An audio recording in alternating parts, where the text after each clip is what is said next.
কাটোয়া একটি বাড়িতে বিস্ফোরণের ঘটনা। বিস্ফোরণের অভিঘাত তীব্রতা এতটাই ছিল যে দেখুন যে ঘটনা ঘটেছে তারপর কিভাবে গোটা বাড়িটাই একেবারে ধূলিসাৎ হয়ে গিয়েছে।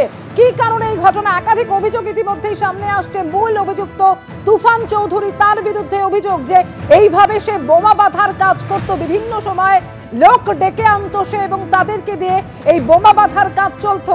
আর এখানেও এই জামিনের সঙ্গে কথা হয়েছিল, এই তুফানের বেশ কয়েকবার কথা হয়েছিল, এমনই খবর পুলিশ সূত্রে। তুফান চৌধুরীর মা কি বলছেন শুনবো। আপনার ছেলে এই মুহূর্তে আহত অবস্থায় হাসপাতালে ভর্তি রয়েছেন। আপনার ছেলের বিরুদ্ধে অভিযোগ যে তারা নাকি বোম বাঁধতে গিয়ে তিনি আহত হয়েছেন এবং বাইরে থেকে দুষ্কৃতী নিয়ে এসে সে বোমা বাঁধানোর কাজ করছিল। কি বলবেন? আমি বাইরেকার লোক আমি চিনি না বা জানি না, আমি জানি না, কিন্তু আমার ছেলে আমাকে ডাকলো। আমার ছেলে তখন জল শুয়ে বাইরে বেরিয়ে এসেছে, ওইটুকু আমি দেখলাম। আমাকে একটা মেয়ে বলছে যে তুমি দেখো কি হচ্ছে, তা আমি বললাম কার কি হচ্ছে আমি যাব না। তারপরে দুটো মেয়ে এসে বললে দেখো তুফান মরে যেছে, তখন আমি বেরিয়ে গেছি, ছেলে জল শুয়েছিল। তখন কাটোয়া বিস্ফোরণের ঠিক আগেই স্থানীয় হার্ডওয়্যারের দোকানে এসেছিল তুফান। যে সূত্রিতে বোমা বাঁধা হয় তার খোঁজ করছিল সে, কিন্তু দোকানে তার না মেলায় সেখান থেকে খানিকক্ষণ পরে চলে যায় তুফান এবং তার সঙ্গী। এরপর সন্ধ্যে 7:45 নাগাদ স্থানীয় হার্ডওয়্যারের দোকানে আরো একজনকে নিয়ে আসে তুফান। সিসিটিভি ফুটেজে গোটা বিষয়টি ধরা পড়েছে। কাটোয়া থানার পুলিশ তা সংগ্রহ করেছে। বোমার জন্যই সূত্রের খোঁজ। বিস্ফোরণ দেখে তাই মনে হচ্ছে, এমনই দাবি করছেন ওই হার্ডওয়্যার ব্যবসায়ী।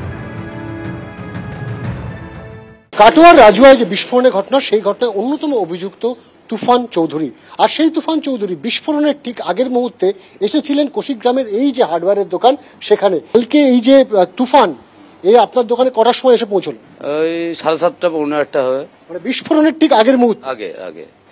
তো ওই এসে আমাকে বললো যে সরু নলি সুন্দলি পাওয়া যাবে। আমি বললাম না, ও সুন্দলি তো সরু আমার কাছে নেই, সামনে দোকান দিয়ে দেখো এখানে পাওয়া যাবে।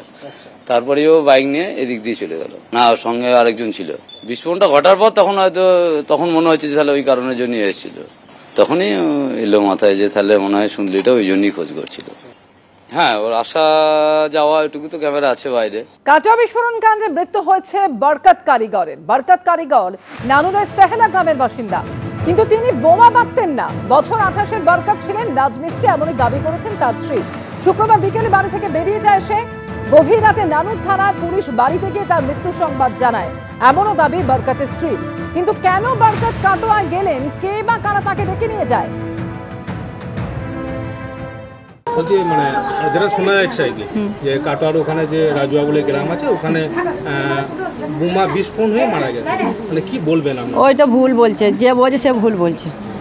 কেন আমার স্বামী আমি তো জানবো যে সে কোথায় গেছে না গেছে, কি বলবো এটা সেটা আপনারা দেখেন, কি করবো আপনারা। না আমি কিছু বুঝতেও পারছি না, খবর পাবো সেটা জানবো। আর এই বিস্ফোরণের ঘটনায় তৃণমূলের জেলা সভাপতির নিশানায় বহিষ্কৃত তৃণমূল কাউন্সিলর। তৃণমূলের জেলা সভাপতি রবীন্দ্রনাথ চট্টোপাধ্যায় তিনি অভিযোগ করছেন যে বালিঘাটের দখল নিতেই বোমা বাঁধা হচ্ছিল এবং দুষ্কৃতীদের টার্গেট ছিলেন তিনি। দুষ্কৃতী তুফান চৌধুরী হচ্ছে জঙ্গল শেখের লোক। কাটোয়ায় বোমা বিস্ফোরণ নিয়ে এমনই চাঞ্চল্যকর অভিযোগ করেছেন তৃণমূলের পূর্ব বর্ধমান জেলা সভাপতি রবীন্দ্রনাথ চট্টোপাধ্যায়। আমার উপরে হামলা হতে পারে বা আমাদের কোনো বিশিষ্ট কর্মীদের ওপরে হামলা হতে পারে, এবং সেই লক্ষ্যেই ওরা বোমা বাঁধছিল। জঙ্গল শেখদের একটা পরিকল্পনাই ছিল মানুষের অত্যাচার করা এবং যে কোনো সময় আমাদের পার্টি অফিসে আক্রমণ করা, আমাদের উপরে আক্রমণ করা, এটাই টার্গেট ছিল। তুফান চৌধুরী জঙ্গলের সঙ্গেই ছিল।